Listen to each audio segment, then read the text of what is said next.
ಅವರಿಬ್ಬರು ಪ್ರೀತಿಸಿ ಮದುವೆಯಾಗಿ ಸುಖ ಜೀವನ ನಡೆಸ್ತಾ ಇದ್ರು. ನಾನು ಅವಳಿಗೆ ಫಸ್ಟ್ ಫ್ರೆಂಡ್ಸ್ ಆಗಿದ್ವಿ, ಮತ್ತೆ ಲವ್ ಆಯಿತು. ಈ ಥರ ಮನೇಲಿ ಒಪ್ಕೊಂಡಿಲ್ಲ, ಮದುವೆ ಮಾಡ್ಕೊಂಡು ಓಡೋಗಿ.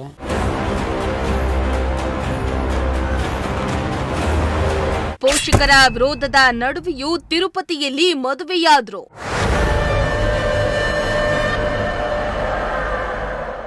ಈ ಪ್ರೇಮಿಗಳ ಸುಖ ದಾಂಪತ್ಯಕ್ಕೆ ತಾಯಿಯೇ ಕೊಳ್ಳೆ ಇಟ್ಲಂತೆ. ನನಗೆ ಅಪ್ಸ್ಟ್ಯಾಂಡ್ ನನ್ನ ಮಗ ಅಪ್ಸ್ಟ್ಯಾಂಡಲ್ಲಿ ಇದಕ್ಕೆ ನನ್ನ ಕಿಡ್ನಾಪ್ ನನ್ನ ಮಗನ ತೋರಿಸು ಅಂತ. ಎಲ್ಲಿದ್ದಾನೆ ಅವ್ನು ತೋರಿಸು, ಎಲ್ಲಿದ್ದಾನೆ ತೋರಿಸು, ಅವನ್ನ ನಿನ್ನ ಬಿಟ್ಬಿಡ್ತೀವಿ.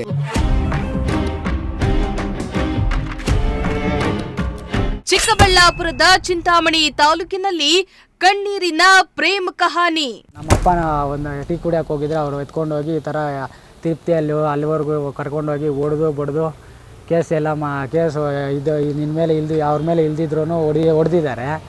ಹೊಡೆದ ಮೇಲೆ ಪ್ರಾಣ ಭಯ ಇಕ್ಸ್ಬಿಟ್ಟು ಪ್ರಾಣದ ಮೇಲೆ ಆಸೆ ಬಿಟ್ಬಿಡ್ಬೇಕು ನಿನ್ನ ಮಗ, ಇನ್ನು ಅವನಿಲ್ಲ ಅಂದರೆ ಅವ್ರನ್ನ ಸಾಯಿಸ್ಬಿಡ್ತೀರ ಹಂಗೆ ಹಿಂಗೆ ಅಂತ ಬೆದರಿಕೆ ಆಗಿಬಿಟ್ಟು ಅವ್ರು ಯಾರೋ ಗಜ ಮತ್ತು ಅವ್ರ ಅನಿಲು, ನಮ್ಮ ಹುಡುಗಿ ಅವ್ರ ಅಪ್ಪ, ಅವ್ರ ಚಿಕ್ಕಪ್ಪಯ್ಯ, ಅವ್ರ ದೊಡ್ಡಮ್ಮ, ಅವ್ರ ಮಗ ಎಲ್ಲ ಬಂದು ನಮ್ಮ ಅಪ್ಪನ ಸ್ಟೇಷನಲ್ಲೇ ಹೊಡೆದಿದ್ದಾರೆ.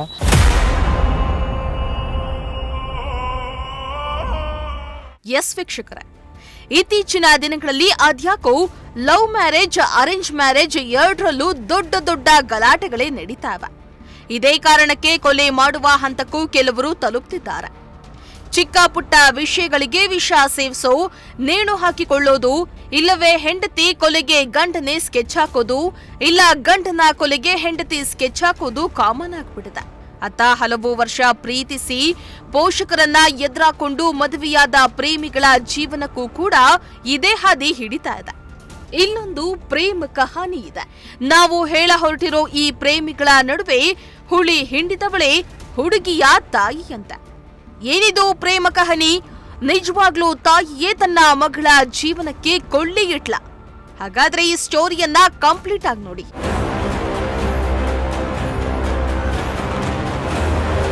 ಹೌದು, ಅವರಿಬ್ಬರು ಕಾಲೇಜಿಗೆ ಹೋಗುವಾಗ್ಲೇ ಪ್ರೀತಿಸ್ತಾ ಇದ್ರು.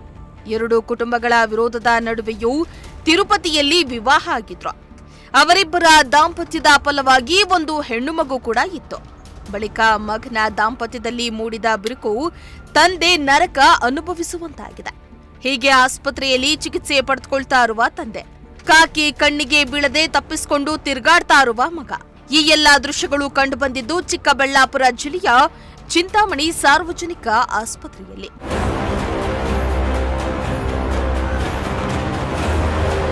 ಇಷ್ಟಕ್ಕೂ ಈ ಫೋಟೋದಲ್ಲಿ ಮುದ್ದಾಗಿ ಕಾಣ್ತಾ ಇರುವ ಜೋಡಿ ವರ್ಷಿಣಿ ಹಾಗೂ ಗುಣೇಶ್ ದಂಪತಿಗಳು.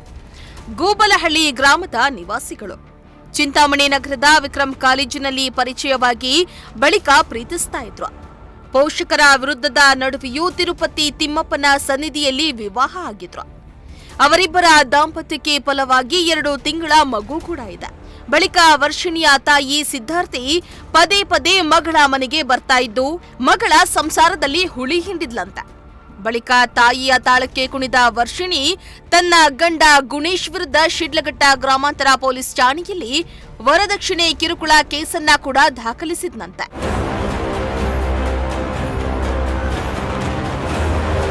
ಬಳಿಕ ಗುಣೇಶ್ಗಾಗಿ ವರ್ಷಿಣಿಯ ಕುಟುಂಬಸ್ಥರು ತೀವ್ರ ಹುಡುಕಾಟವನ್ನ ನಡೆಸ್ತಾ ಇದ್ರು.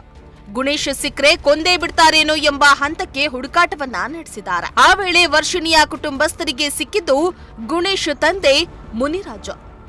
ಶಿಡ್ಲಘಟ್ಟ ಪೊಲೀಸ್ ಠಾಣೆಗೆ ಕರೆತಂದು ಚಿಕ್ಕಬಳ್ಳಾಪುರ ಡಿಸಿಬಿ ಕಚೇರಿಯಲ್ಲಿ ಕೆಲಸ ಮಾಡ್ತಾ ಇರುವ ಪದ್ಮ ಮುನಿರಾಜು ಮೇಲೆ ಹಲ್ಲೆ ಮಾಡಿದ್ರಂತೆ.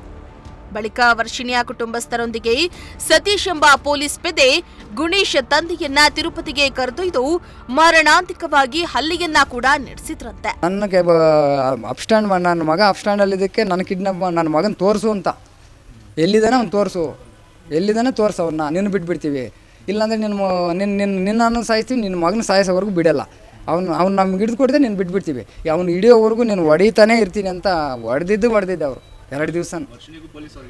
ವರ್ಷಿಣಿಗೂ ಪೊಲೀಸ್ವರೆಗೂ ಅವರು ದೊಡ್ಡಮ್ಮ ಪೊಲೀಸು, ಅವರು ಪದ್ಮಮ್ಮನೇ ಅಮ್ಮ ಪೊಲೀಸ್. ಅವರು ವರ್ಷಿಣಿ ಅವರು ಪದ್ಮಮ್ಮನೇ ದೊಡ್ಡಮ್ಮ ಆಗಬೇಕಾಗಿರೋದು. ಅವರು ಶಿಲಘಟ್ಟ ಟೇಷನಲ್ಲಿ ಟೌನ್ ಟೇಷನಲ್ಲಿ ಕೆಲಸ ಮಾಡ್ತಾಯಿದ್ರು. ಈಗ ಎಲ್ಲಿ ಟ್ರಾನ್ಸ್ಫರ್ ಮಾಡ್ಕೊಂಡಿದ್ದಾರೆ ಗೊತ್ತಿಲ್ಲ. ಇವರು ಅಲ್ಲೇ ಇರ್ಬೋದು, ಇಲ್ಲಾಂದ್ರೆ ಬೇರೆ ಕಡೆ ಟ್ರಾನ್ಸ್ಫರ್ ಆಗಿರ್ಬೋದು. ಆ ಎಮ್ಮನ 2 ದಿವಸ ರಜೆ ಹಾಕಿ ಕೇಸ್ಗೋಸ್ಕರ ಇಲ್ಲಿಗೆ ಬಂದಿದ್ದರು. ಇಲ್ಲಿಗೆ ನಾನು 4 ವಾರ ರಜೆ ಆಗಲಿ ನಿನ್ನ ಮಗ ಬರೋವಾಗ ಬಿಡಲ್ಲ ಅಂತ ಹೇಳಿಲ್ಲ ಎಮ್ಮ ನನಗೆ. ಪೊಲೀಸವರು ನನ್ನರಲ್ಲಿ 23,000 ಅವ್ರ ಫೋನ್ಗೆ ಟ್ರಾನ್ಸ್ಫರ್ ಮಾಡ್ಕೊಂಡಿದ್ದಾರೆ.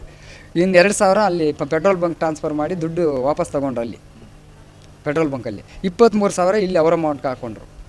ಅವ್ರು ಅವ್ನು ಪೊಲೀಸ್ ಹೇಳ್ದ, ನನ್ನ ಅಕೌಂಟ್ ಬೇಡ, ಸಾಹೇಬ್ರು ನೋಡ್ತಾರಲ್ಲಿ, ನಿನ್ನ ಅಕೌಂಟ್ಗೆ ಹಾಕೋ ಜೈರಾಮು, ಮತ್ತು ರಿಟರ್ನ್ ನನ್ನ ಅಕೌಂಟ್ಗೆ ಹಾಕೋ ಅಂತ ಹೇಳ್ದ.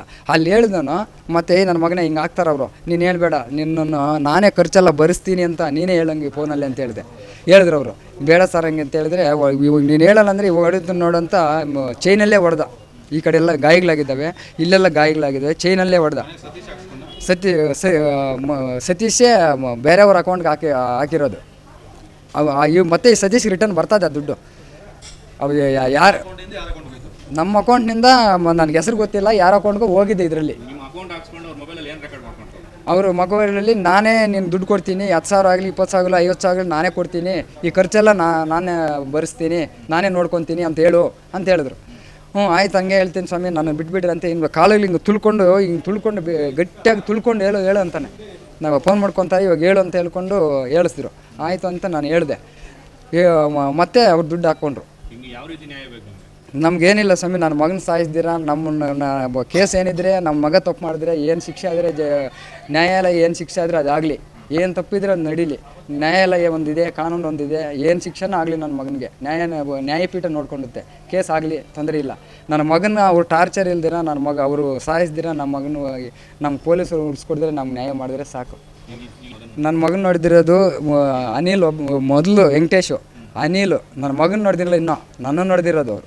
ಅನಿಲು, ವೆಂಕಟೇಶ್ ಮೊದಲು, ಅನಿಲು ಎರಡನೇ ಸರ್ತಿ, ಜೈರಾಮು ಜಾಸ್ತಿ ಹೊಡೆದು, ಜೈರಾಮು ಗಜ ಪೊಲೀಸು, ಸತೀಶು ಪೊಲೀಸು, ಅವನೇ ಜಾಸ್ತಿ ಹೊಡೆದಿರೋದು. ಇಲ್ಲಿಂದ ಸ್ಟಾರ್ಟ್ ಮಾಡಿ ತಿರುಪತಿವರೆಗೂ ಅವನೊಬ್ಬನೇ ಹೊಡ್ಕೊಂಡಿರೋದು. ಆ ಲೇಔಟಲ್ಲಿ ಮಾತ್ರ 38 ಹೊಡೆದಿದ್ದಾನೆ ಕಾಲುಗಳಿಗೆ, 2 ಕಾಲುಗಳಿಗೂ.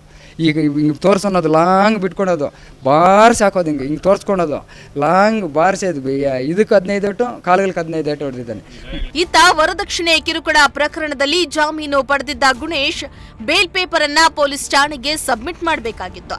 ಆದ್ರೆ ವರ್ಷಿಣಿಯ ಕುಟುಂಬಸ್ಥರ ಪ್ರಾಣಭಯ ಇರೋದ್ರಿಂದ ಈತ ಪೊಲೀಸರ ಕಣ್ಣಿಗೂ ಬೀಳದೆ, ಆತ ವರ್ಷಿಣಿಯ ಪೋಷಕರ ಕಣ್ಣಿಗೂ ಬೀಳದೆ ತಪ್ಪಿಸಿಕೊಂಡು ಓಡಾಡ್ತಾ ಇದ್ದ. 2 ತಿಂಗಳ ಹಿಂದೆ ಹುಟ್ಟಿದ ಹೆಣ್ಣು ಮಗುವನ್ನ ನೋಡಲು ಆಗದೆ ಪರದಾಡ್ತಿದ್ದಾನೆ. ಚಿಂತಾಮಣಿ ಕಾಲೇಜಲ್ಲಿ ಡಿಗ್ರಿ ಮಾಡ್ತಾ ಇದ್ದೆ. ವರ್ಷಿಣಿ ಅನ್ನೋ ಹುಡುಗಿ ಪ್ಯಾರಾಮೆಡಿಕಲ್ ಓದ್ತಾ ಇದ್ಲು. ನಾನು ಆ ಹುಡುಗಿ ಫಸ್ಟ್ ಫ್ರೆಂಡ್ಸ್ ಆಗಿದ್ವಿ, ಮತ್ತು ಲವ್ ಆಯಿತು. ಈ ಥರ ಮನೇಲಿ ಒಪ್ಕೊಂಡಿಲ್ಲ, ಮದುವೆ ಮಾಡ್ಕೊಂಡು ಓಡೋಗಿ ತಿರುಪತಿಯಲ್ಲಿ ಮದುವೆ ಮಾಡ್ಕೊಂಡ್ವಿ.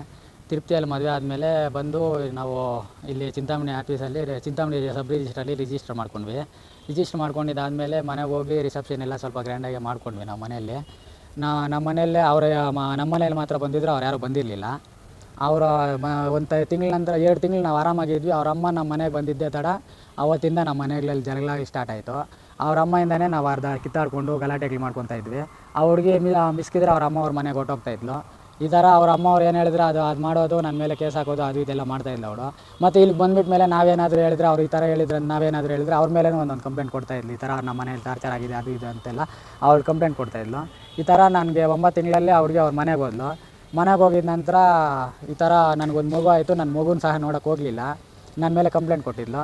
ಕಂಪ್ಲೇಂಟ್ ಕೊಟ್ಟಿದ ಮೇಲೆ ಅದು FIR ಆಗಿತ್ತು ಅಂತ ಯಾರು ಈ ಥರ ಹೇಳಿದ್ಮೇಲೆ ನಾನು ಬೇಲ್ ಮಾಡಿಸ್ಕೊಂಡೆ. ಅಪ್ಸ್ಟ್ಯಾಂಡಲ್ಲಿದ್ದು ಬೇಲ್ ಆಗಿದ ನಂತರ ಅವರು ನಮ್ಮಪ್ಪನ ಒಂದು ಟೀ ಕುಡಿಯೋಕೆ ಹೋಗಿದ್ದೆ. ಅವರು ಎತ್ಕೊಂಡು ಹೋಗಿ ಈ ಥರ ತಿರುಪ್ತಿಯಲ್ಲಿ ಅಲ್ಲಿವರೆಗೂ ಕರ್ಕೊಂಡೋಗಿ ಬಡ್ದು ಕೇಸ್ ಎಲ್ಲ ಕೇಸು ಇದು ನಿನ್ನ ಮೇಲೆ ಅವ್ರ ಮೇಲೆ ಇಲ್ದಿದ್ರು ಹೊಡೆದಿದ್ದಾರೆ. ಹೊಡೆದ ಮೇಲೆ ಪ್ರಾಣ ಭಯ ಇಕ್ಸ್ಬಿಟ್ಟು, ಪ್ರಾಣದ ಮೇಲೆ ಆಸೆ ಬಿಟ್ಬಿಡಬೇಕು ನಿಮ್ಮ ಮಗ, ಅವನಿಲ್ಲ ಅಂದರೆ ಅವ್ರನ್ನ ಸಾಯಿಸಿಬಿಡ್ತೀರ, ಹಂಗೆ ಹಿಂಗೆ ಅಂತ ಬೆದರಿಕೆ ಆಗಿಬಿಟ್ಟು ಅವ್ರು ಯಾರೋ ಗಜ ಮತ್ತು ಅವ್ರ ಅನಿಲು, ನಮ್ಮ ಹುಡುಗಿ, ಅವ್ರ ಅಪ್ಪ, ಅವ್ರ ಚಿಕ್ಕಪ್ಪಯ್ಯ, ಅವ್ರ ದೊಡ್ಡಮ್ಮ, ಅವ್ರ ಮಗ ಎಲ್ಲ ಬಂದು ನಮ್ಮ ಅಪ್ಪನ ಸ್ಟೇಷನಲ್ಲೇ ಹೊಡೆದಿದ್ದಾರೆ. ಸ್ಟೇಷನ್ ಫುಲ್ ಅವ್ರ ಕಂಟ್ರೋಲಲ್ಲಿ ಇಟ್ಕೊಂಡು ಮಾತಾಡಿ ಈ ಥರ ಎಲ್ಲ ಮಾಡಿದ್ದಾರೆ. ಅದಕ್ಕೆ ನನಗೆ ಅಲ್ಲಿ ಬೇಲ್ ಪೇಪರ್ ಎತ್ಕೊಂಡು ಹೋಗೋದಕ್ಕೂ ಭಯ ಆಗಿ ನಾನು ಇನ್ನೂ ಹೋಗಲಿಲ್ಲ. ಬೇಲ್ ಪೇಪರ್ ಎತ್ಕೊಂಡು ಹೋಗಿದ್ರು. ಬೇಲೆಲ್ಲ ಸಿಕ್ಕಿದೆಯಲ್ಲ, ಬೇಲೆ ಸಿಕ್ಕಿದ ಮೇಲೆ ಕೂಡ ಪೊಲೀಸರು ಯಾಕೆ ಹುಡುಕಾಡ್ತಾರೆ? ಪೊಲೀಸರು ಹುಡುಕಾಡ್ತಾ ಇಲ್ಲ, ಅವ್ರ ಅಪ್ಪ ಅವ್ರು ಹುಡುಕಾಡ್ತಾ ಇದ್ದಾರೆ. ಎಲ್ಲಿ ಸಿಕ್ಕಿದ್ರೆ ಅಲ್ಲಿ ಹಾಕ್ಬಿಡ್ತೀರಾ ಅವನ್ನ ಅಂತ. ನಮ್ಮ ಜೀವನ ಬೆದರಿಕೆ ಅವ್ರು ಕಾಣಿಸ್ದಿರಾನೆ 2 ತಿಂಗಳು 3 ತಿಂಗಳಿಂದ ನನ್ನ ಮನೆಗೆ ಹೋಗ್ದಿರಾನೆ ಅಪ್ ಸ್ಟ್ಯಾಂಡಲ್ಲೇ ಓಡಾಡ್ಕೊತಾ ಇದ್ದೀನಿ. ಫೋನ್ ಯೂಸ್ ಮಾಡಿದೆ, ಏನು ಯೂಸ್ ಮಾಡಿದೆ, ಅಲ್ಲಿ ಇಲ್ಲಿ ಹೋಗದೆ ಸ್ಟೇಷನ್ ಹತ್ರ ಹೋಗಿ ಅವ್ರು ಅಲ್ಲಿರೋದು ನೋಡಿಬಿಟ್ಟು ನಾನು ಓಡಿ ವಾಪಸ್ ಬಂದುಬಿಟ್ಟಿದ್ದೀನಿ ಮತ್ತೆ. ಈ ಗೌರಿ ಕೇಸಲ್ಲಿ ಬೇಲ್ ಸಿಕ್ಕಿದೆ ನಿಮಗೆ? ಹ್ಞೂ ಸಿಕ್ಕಿದೆ ಸರ್. ಹ್ಞೂ ಈಗ ಮುಂದೆ ಏನು ಮಾಡ್ಬೇಕು ಅನ್ಕೊಂಡಿದ್ದೀಯಪ್ಪ? ಮುಂದೆ ಅವ್ರು ಈ ಥರನೇ ಇದ್ರೆ ಇನ್ನೇನು ಮಾಡೋ ಸರ್, ಸಾಯೋದು ಒಂದೇ ಗಿಟ್ಟಿ ನಮಗೆ. ನಿಂಗೆ ನಿನ್ನ ಹೆಂಡತಿಗೆ ಯಾಕೆ ಜಗಳ ಬಂದಿದ್ದು? ನಮ್ಗೆ ನಮ್ಮ ಹೆಂಡತಿಗೆ ಅವ್ರ ಅಮ್ಮ ಅವ್ರ ಅಪ್ಪಯಿಂದನೇ ಜಗಳ ಬರೋದು, ಅವರಿಂದನೇ ಜಗಳ ಬರೋದು. ಇಲ್ಲಾಂದರೆ ನಾವು ಆರಾಮಾಗಿದ್ವಿ, ಅವರಿಂದನೇ ನಮ್ಗೆ ಜಗಳ ಬರೋದು, ಇಲ್ಲಾಂದರೆ ನಾವು ಆರಾಮಾಗಿರ್ತೀವಿ ಸರ್. ಈಗ ನಿಮ್ಮಿಬ್ಬರು ಗಂಡ ಹೆಂಡತಿ ಜಗಳದಲ್ಲಿ ನಿಮ್ಮ ಅಪ್ಪನ ಯಾಕೆ ಕಿಡ್ನಾಪ್ ಮಾಡಿ ಹೊಡೆದ್ರು? ನಿನ್ನ ಮಗ ಇಲ್ಲಿದ್ದಾನೆ ಅಂತ ತೋರಿಸಂತ ಅವ್ರನ್ನ ಕಿಡ್ನಾಪ್ ಮಾಡಿ ಹೊಡೆದಿರೋ ಸರ್ ಅವರು. ನಿನ್ನ ಮಗ ಇಲ್ಲಿದ್ದಾನೆ ಅಂತ ತೋರಿಸ್ತಿದ್ರೆ ನೀನು ಬಿಡಲ್ಲ ಅಂತ ಹೊಡೆದಿರೋ ಸರ್. ಈಗ ಹಣ್ಣುಕಾಯಿ ನೀರ್ಕಾಯಿ ಹೊಡೆದವ್ರು ನಿಮ್ಮ ಅಪ್ಪನಿಗೆ, ಅದ್ರ ಬಗ್ಗೆ ಏನು ಅನ್ಸುತ್ತೆ ನಿಮಗೆ? ಅದ್ರ ಬಗ್ಗೆ ಏನು ಸರ್, ಅಷ್ಟು ಅದು ಪೊಲೀಸವ್ರ ಮುಂದೆನೇ ಆ ಥರ ಸ್ಟೇಷನಲ್ಲಿ ಪಬ್ಲಿಕ್ ಹೊಡೆದಿದ್ದಾರೆ ಅಂದರೆ ಅವ್ರು ಬದುಕೋದಕ್ಕಿನ್ನೂ ಸಾಯೋದೇ ಮೇಲೆ ಸರ್. ಆ ಥರ ಹೊಡೆದಿದ್ದಾರೆ. ಹೆಂಗೆ ಏನು ಅಂತ ವಿಚಾರಣೆ ಮಾಡ್ದೇ ಅವ್ರ ಪರ್ಮಿಷನ್ ಇಲ್ಲದೇ ಕರ್ಕೊಂಡೋಗಿ ಅದಕ್ಕೆ ಪೊಲೀಸವರು ಸಪೋರ್ಟ್ ಮಾಡಿದ್ದಾರೆ ಅಂದರೆ ನನಗೆ ತುಂಬ ಬೇಜಾರಾಗುತ್ತೆ ಸರ್. ಪೊಲೀಸವ್ರು ರೌಡಿಸಮ್ ಮಾಡಿದ್ರೆ ಪೊಲೀಸವ್ರ ಹತ್ರ ಹೋಗ್ಬೇಕು, ಪೊಲೀಸವರೇ ರೌಡಿಸಮ್ ಮಾಡಿಸ್ತಾ ಇದ್ರೆ ಇನ್ನೇನು ಮಾಡ್ಬೇಕು ಸರ್, ನಾವು ಯಾರ ಹತ್ರ ಹೋಗೋದು? ನಮ್ಗೆ ನ್ಯಾಯ ಎಲ್ಲಿ ಸಿಗೋದಿನ್ನ? ಒಟ್ಟಾರೆ ಗಂಡ ಹೆಂಡತಿ ಜಗಳ ಉಂಡು ಮಲಗುವ ತನಕ ಅಂತಾರೆ. ಕೂತು ಮಾತನಾಡಿ ಬಗೆಹರಿಸಿಕೊಳ್ಬೇಕಾದ ಸಂಸಾರದ ರಗಳೆ ಬೀದಿಗೆ ಬಂದಿದ್ದು ಪೊಲೀಸ್ ಠಾಣೆ ಮೆಟ್ಟಿಲೇರಿದೆ. ಗಂಡ ಹೆಂಡತಿ ಮತ್ತು ಅವರ ಪೋಷಕರನ್ನ ಕರೆಸಿ ಬುದ್ಧಿ ಹೇಳಿ ಒಂದುಗೂಡಿಸಬೇಕಾಗಿದ್ದ ಪೊಲೀಸರೇ ಆರೋಪಿಯನ್ನ ಬಿಟ್ಟು ಆರೋಪಿಯ ತಂದೆಯನ್ನ ಎತ್ತಾಕೊಂಡು ಹೋಗಿ ಥಳಿಸಿರೋದು ನಿಜಕ್ಕೂ ವಿಪರ್ಯಾಸವೇ ಸರಿ. ಮೋಹನ್ ಕುಮಾರ್, ಪ್ರಜಾಶಕ್ತಿ ಟಿವಿ, ಚಿಕ್ಕಬಳ್ಳಾಪುರ.